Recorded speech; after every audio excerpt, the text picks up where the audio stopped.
문자 상담 상담자 교육, 청소년의 이해와 상담.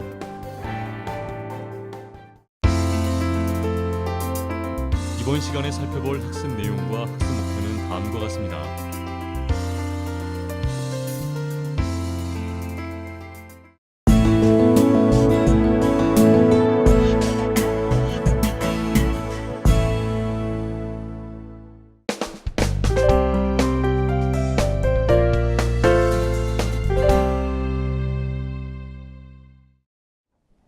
이번 강의는 청소년의 이해와 상담에 관한 내용입니다.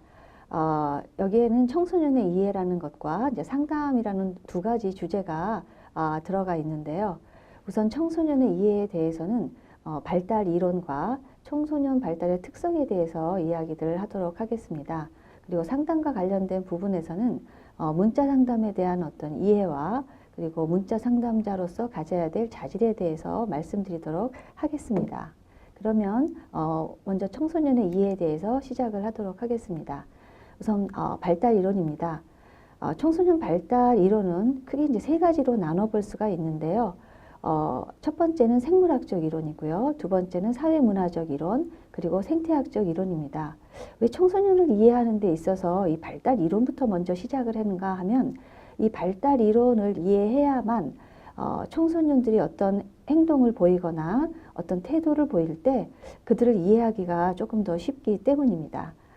그럼 이제 첫 번째인 생물학적 이론에 대해서 말씀드리도록 하겠습니다. 이 생물학적 이론을 주장하는 학자들은 주로 그 청소년들의 발달이라는 것이 유전적인 요인 또 생물학적인 요인에 의해서 이제 움직인다고 생각을 하고 있습니다. 그렇기 때문에 태어날 때부터 청소년들은 사춘기가 되면 우리가 얘기하는 소위 질풍노도의 시기를 지난다라고 생각을 하는 것이지요.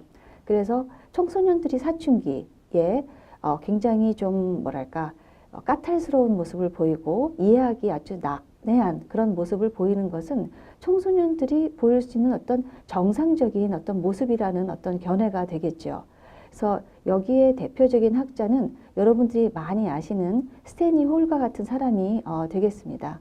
이런 입장에서 보게 되면 청소년들이 아무리 좀 이해하기 어려운 행동을 보이고 또 말투를 쓰고 한다 하더라도 이들이 지금 청소년기이기 때문에 이런 행동을 보이고 있구나라는 어떻게 보면 굉장히 좀 관대한 마음을 가질 수가 있을 것 같습니다. 두 번째는 사회문화적 이론입니다. 이 이론은 생물학적 이론하고는 정반대가 된다고 생각이 드는데요. 청소년들이 보여주고 있는 사고나 행동, 태도는 그들이 속한 사회와 문화의 결과라는 입장입니다. 아까 전에 말씀드렸던 생물학적 이론과는 굉장히 다르죠.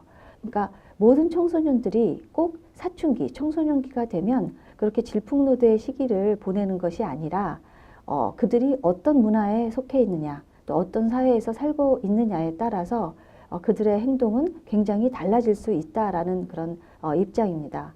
그래서 여기에 대표적인 학자로는 미드 또 반두라 같은 사람들이 있는데요. 특히 미드와 같은 학자는 사실 이 사람은 심리학자는 아니었지만 굉장히 유명한 문화인류학자죠. 그 사모아의 여자 청소년들을 연구를 했습니다. 그래서 연구한 결과 그 사모아의 그 여자 청소년들은 그 서구의 그 청소년들과는 다른 어떤 발달 모습을 보여주고 있었죠. 그 이유는 그 사모아라는 사회와 또 다른 어떤 서구 사회가 굉장히 그 청소년들한테 요구하는 것들도 달랐고 그러다 보니까 그들이 받는 영향도 달라서 사모아의 청소년들은 굉장히 평온한 사춘기를 보내고 있었다. 이제 이런 이야기를 하고 있습니다. 결국 우리나라의 지금 청소년들이 굉장히 힘든 그런 모습을 보여주는 것은 우리 사회가 그 청소년들한테 힘든 또 그런 환경을 만들어주기 때문이 아닌가라고 생각이 듭니다. 세 번째로 말씀드릴 게 생태학적 이론인데요. 이것은 아까 전에 말씀드렸던 그 생물학적 이론이나 사회문화적 이론을 전부 다 포괄한 것이라고 보시면 되겠습니다.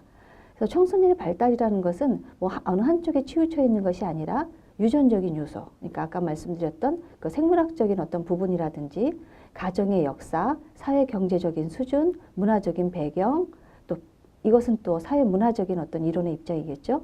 여기에다가 개인의 어떤 특성까지 전부 다 종합적으로 영향을 미친다는 그런 이론입니다. 그래서 대표적인 학자로는 브롬펜 브레너라는 사람이 있고요. 이 생태학적 이론을 이해하기 위해서는 사실 이 이론에 나오는 몇 가지 체계들이 에 대한 이해가 필요합니다. 여기에는 이제 미시체계라는 것이 나오고요. 중간체계라는 것이 나오고 외체계, 거시체계, 그리고 시간체계라는 이야기가 나옵니다. 그래서 보시면 미시체계 같은 경우에는 청소년들이 직접적으로 교류하는 환경입니다. 그래서 이것은 무슨 말이냐면 청소년들한테 가장 직접적으로 큰 영향을 미치는 그런 환경인데요. 가만히 생각해 보면 청소년들한테 가장 영향을 많이 미치는 환경이 무엇일까라고 보면 가정이 있고요. 친구가 있고 학교, 또 교사, 이웃 이런 것들이 미시체계로서 청소년의 발달에 굉장히 커다란 영향을 미친다고 할 수가 있겠습니다. 두 번째로 말씀드리고 싶은 것은 이제 중간체계입니다. 중간체계는 조금 아까 얘기했던 그 미시체계들이 어떻게 이제 관련이 되어 있는가, 또 어떻게 이제 연결이 되어 있는가 하는 것입니다. 그래서 청소년과 부모의 관계, 또 부모와 교사의 관계, 이런 것들을 우리가 중간체계라고 이야기를 하고 있고요. 이런 것들도 청소년의 발달에 영향을 미친다라고 보시면 되겠습니다. 또 세 번째로 말씀드릴 것은 이제 외체계라고 이제 말씀드릴 수가 있는데 이것은 사회적 상황 혹은 간접적으로 교류하는 환경입니다. 아까 미시체계 같은 경우는 청소년의 발달에 그 직접적으로 영향을 미치는 어떤 환경이라고 말씀을 드렸는데 외체계는 간접적으로 영향을 미칩니다. 그러니까 청소년하고 직접적으로 관련이 없어서 어떤 경우에는 이런 것까지 청소년의 발달에 영향을 미치는가라고 생각을 하실 수가 있겠는데 실제로는 브롬펜 브레너에 의하면 이런 것들도 영향을 미친다고 합니다. 예를 들면 부모의 야근이 잦은 가정이라든지 정부기관, 지역사회 공공기관 이런 것들이 전부 다 외체계에 속합니다.